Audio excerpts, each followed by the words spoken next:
Karmas noslēpumi. Tavs zodiaks un dzīves mācības. Vediskā astroloģija ir sena zinātne, kas atklāja ne tikai mūsu rakstura iezīmes, bet arī mūsu karmas likumus, kas nosaka mūsu dzīves ceļu. Katra zodiaka zīme atklāja unikālas mācības, kas mums ir jāapgūst, lai augtu gan garīgi, gan personīgi. Un tavs zodiaks nav tikai personības spogulis, bet arī karmiskais ceļvedis, kas palīdz izprast, kādas dzīves pieredzes ir nepieciešamas, lai harmonizētu un līdzsvarotu karmu un sasniegtu harmoniju. Jo karma vediskajā astroloģijā tiek interpretēta kā darbību un seku ķēde, kas ietekmē mūsu dzīves ceļojumu. Tā atklāja gan pozitīvo, gan negatīvo enerģiju, ko esam uzkrājuši iepriekšējās dzīvēs. Mūsu dzimšanas kartē redzamās planētas un zodiaka zīmes norāda, kādas ir tās mācības, kuras mums ir jāapgūst šajā dzīvē, lai mēs varētu atbrīvoties no šī karmiskā smaguma. Tāpēc tagad apskatīsim katru zodiaka zīmi un viņa dzīves galvenās mācības. Auns. Aunam galvenā karmiskā mācība ir pacietība un līdzjūtība. Auni tiek aicināti apgūt spēju līdzsvarot savu impulsīvo dabu ar sapratni un iejūtību pret citiem. Mācība ir ne tikai sasniegt savus mērķus, bet arī radīt pozitīvu ietekmi uz apkārtējiem. Vērsis. Vērsim karmiskā mācība ir pielāgošanās un atbrīvošanās. Vērši bieži pieķeras materiālajām lietām un drošībai.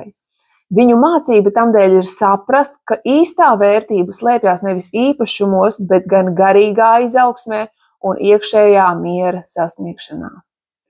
Dviņi. Karmiskā mācība dviņiem ir koncentrēšanās un dziļums. Dviņiem ir jāiemācās līdzsvarot savu zinātkāri un vēlmi uzzināt visu ar spēju iedziļināties un patiesi saprast svarīgas lietas. Viņu karmiskā ceļā ir svarīgi pievērst uzmanību tam, kas tiešām ir būtiski. Vēzis. Karmiskā mācība vēzim ir emocionālā neatkarība. Vēžiem ir jāiemācās izveidot spēcīgas emocionālās robežas. Un viņu karmiskā mācība ir palīdzēt citiem cilvēkiem, nepazaudējot savu identitāti un sevi. Lauva. Karmiskā mācība lauvai ir pazemība un vienkāršība. Lauvām ir jāapgūst, ka īsta līderība izpaužas nevis ar varas demonstrēšanu, bet gan ar kalpošanu citiem un īstu cilvēcību. Jaunavs. Jaunavas karmiskā mācība ir perfekcionisma atlaišana. Jaunavām ir jāiemācās pieņemt, ka dzīve nevienmēr ir perfekta, un tas ir labi. Viņu karmiskais uzdevums ir koncentrēties uz dzīves skaistumu, nevis uz tās nepilnībām. Svari. Karmiskā mācība svariem ir pašnoteikšanās. Svariem ir jāiemācās pieņemt lēmumus un paļauties uz savu iekšējo balsi, nevis pastāvīgi pielāgoties citu cilvēku vajadzībām un vēlmēm. Skorpions. Karmiskā mācība ir atlaist un piedot. Skorpioniem ir jāiemācās atbrīvoties no dusmām un aizvainojumiem. Viņu karmiskais uzdevums ir atrast brīvību piedošanā un transformācijā. Strēlnieks. Karmiskā mācība ir atbildība un disciplīna. Strēlniekiem ir jāapgūst, ka brīvība ir saistīta ar atbildību un ka īsta izaugsme notiek, izmantojot disciplīnu un koncentrēšanos. Mežāzis. Karmiskā mācība ir elastība un mīlestība.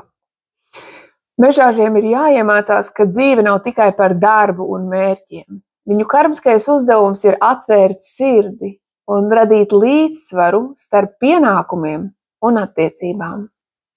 Ūdensvīrs. Karmiskā mācība ir savienošanās ar citiem.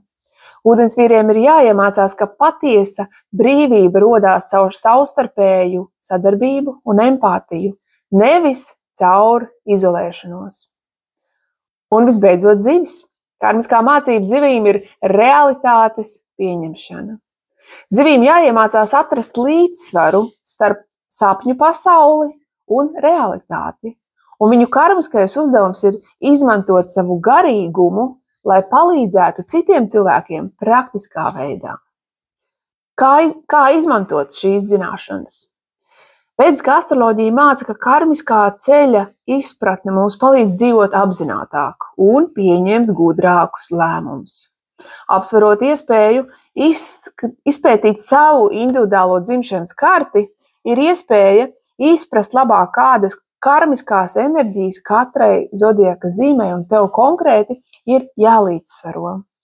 Tāpēc praktizē meditāciju, piedošanu un pateicību, lai harmonizētu savu karmu un virzītos pretī apgaismībai.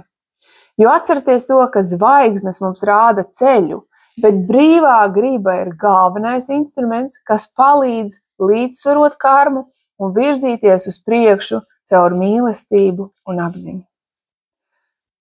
Spied like šim video, spied sekot kanālam, un, ja vēlies uzzināt sīkāk par savu zodiaka zīmi, gaidīšu uz konsultāciju.